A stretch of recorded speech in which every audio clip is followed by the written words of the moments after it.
Hello everybody, welcome back to the channel. If this is your first time here, welcome. Today, well, going on tonight actually, I want to talk to you about weapon lights and red dots on your carry pistol. Yes, you know what I'm talking about. You know what happened. If you didn't, I'll fill you in a second. Let's get into it.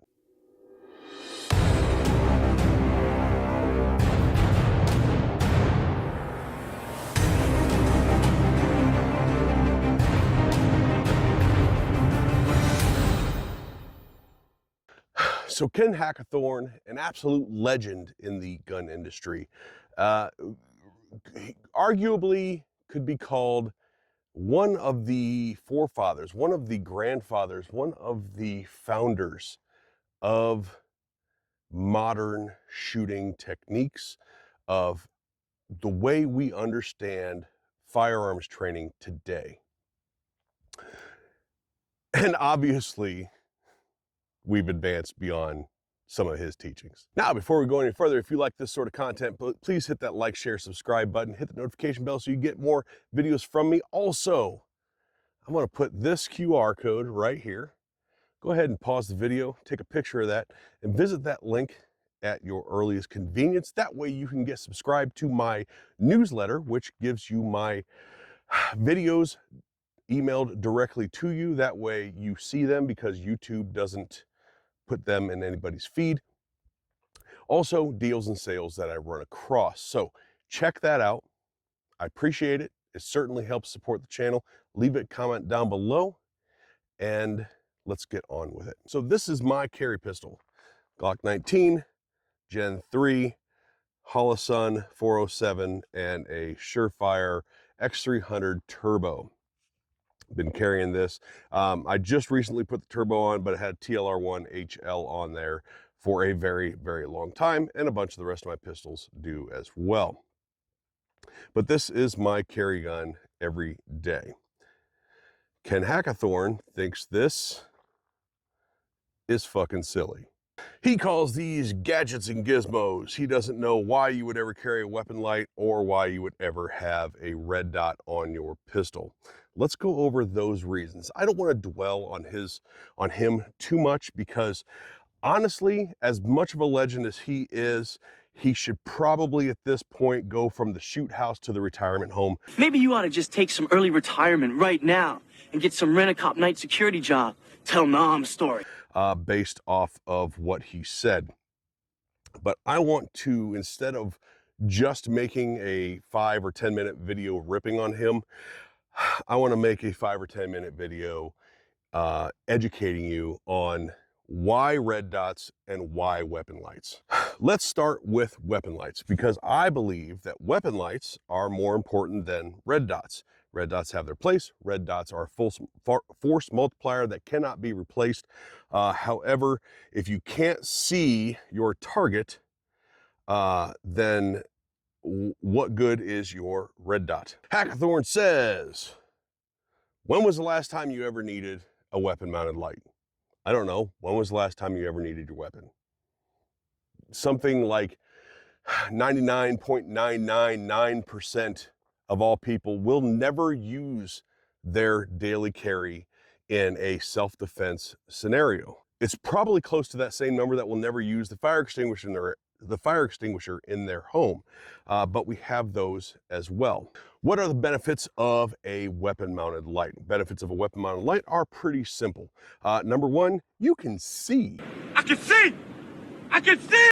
Like, you can see what you're shooting at. You can see what your target might be. That's not to say that you don't carry a pocket light. I carry a stream light. I carry 2 different pocket flashlights. This is the Streamlight Micro Stream. I also carry the Macro Stream.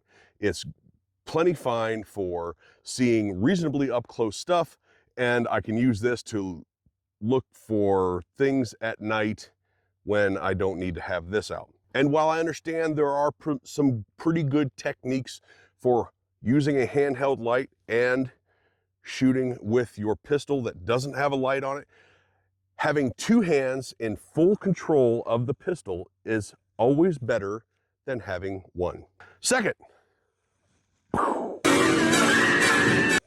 Now I understand that it's bright out here, but if you've ever been hit in the face with a high candela, high power weapon light, whether it's from a rifle, pistol, or even a handheld one, you know that all you see is a wall of light. Not the dot of light that people who complain about these, or you're just giving the bad guy a target. No, you're not. You don't know what you're talking about. You've obviously never taken a low light class or have any kind of considerable low light training. When you hit somebody in the face with a light like this for a couple seconds at least, all they see is a wall of light. They don't see a dot. They don't see anything behind the light. All they see is a wall of light. Now, there are a few predictable responses to that wall of light because it's affecting the pain receptors in your eyeballs. And that is this, just wanting that pain to stop. Now, that predictable response gives you the opportunity to not just properly PID your target, which positively identify your target, not only gives you the opportunity to PID your target, but many times, oftentimes, that light can also keep you from having to shoot somebody because you now have a certain amount of control over them. Now, a light like this also helps you to be able to break through photonic barriers. Photonic barriers can come in many forms, but what a photonic barrier is a light stream that is crossing your path or coming at you, blinding you, maybe headlights, for instance. There's somebody in a vehicle with their headlights on you, they mean to do you harm. You are able to break through that photonic barrier and actually see the person in the driver's seat as opposed to being blinded by the headlights. Again, cross light, like maybe in a hallway, a dark hallway, the end of the hallway is dark, you have sunlight coming through a window, you can't see the end of that hallway. You light up that hallway and you can see the end of that hallway because a good light like this will break through that photonic barrier. So the positives, the benefits of a weapon-mounted light, again, it's a force multiplier that cannot be replaced. What's the downsides to a weapon-mounted light? Nothing.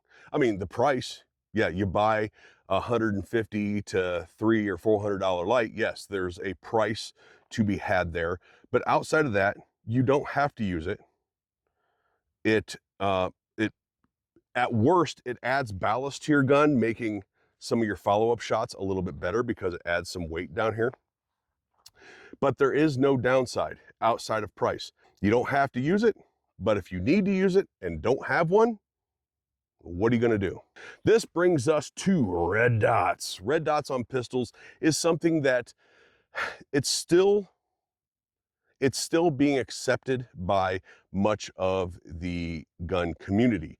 The gun industry has fully accepted it. The gun industry, meaning manufacturers and people like that, they've fully adopted it, fully accepted it. Most guns come with either an option or permanently with some sort of an optic cut. You can either get the same gun with or without, or it all comes with it. However, the gun community is still a little split on it, just like they were when red dots on rifles came out. It was like, I've been using iron sights for so long, blah, blah, blah. Right up until they started using red dots, and now red dots, you don't have a rifle without red dots. Red dots are a staple, a standard, a necessity, a red dot or a scope, but some sort of an optic is basically a necessity on rifles at this point. Benefit of a red dot on your pistol, and I will say, get into why I said this was secondary to the light.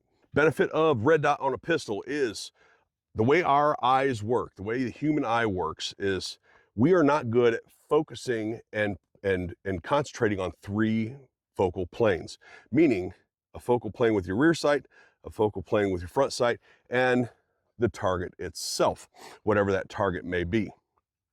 We're not real good at that. That's why the whole front sight focus, and there was a big learning curve to really getting sights lined up and being accurate with them and things like that. A red dot, you are threat focused, you are target focused, and you superimpose a dot over top of it. That's it. You have a single focal plane, and that is the threat, the target. It is also generally a finer aiming point. Now, the argument can be made that at 0 to 10 yards, you're point shooting anyway. That is going to be a debate probably forever, right?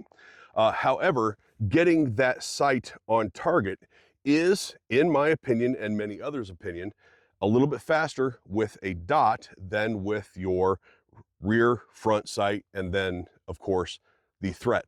Now, I do say that is secondary to the light because you do still have the iron sights. You do still have the stock sights, or in this case, you put, if you have a red dot on, you put taller sights on so you can co-witness through the window of the optic. But you still have your notch and post, your V-notch, whatever it is, your rear sight and front sight to be able to aim with, even if you don't have a red dot, but you do have a weapon light. However, the advantage of a dot, again, being how our eyes work and being threat focused, superimposing a dot as opposed to being front sight focused, trying to line that front sight up with the notch to the rear and pay attention to what the threat is doing.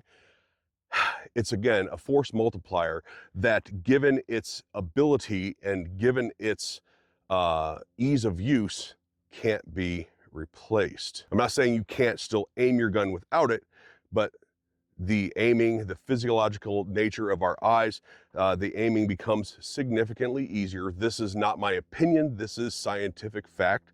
The aiming becomes easier with a red dot on your pistol than with just your front and rear sights. Now, downside of a red dot on your pistol. The downside could be height of the slide, weight of the slide. However, oftentimes there's a lot of these slides like this AIM Surplus slide that has the lightning cuts. That's lightening, not lightning like Zeus.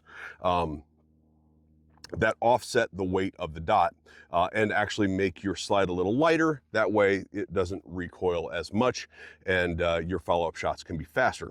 And most quality holster manufacturers out there are making almost solely red dot capable holsters these days. So the days of every manufacturer, holster manufacturer, having no red dot accessibility on their holsters is pretty well gone if you're going to buy a quality holster.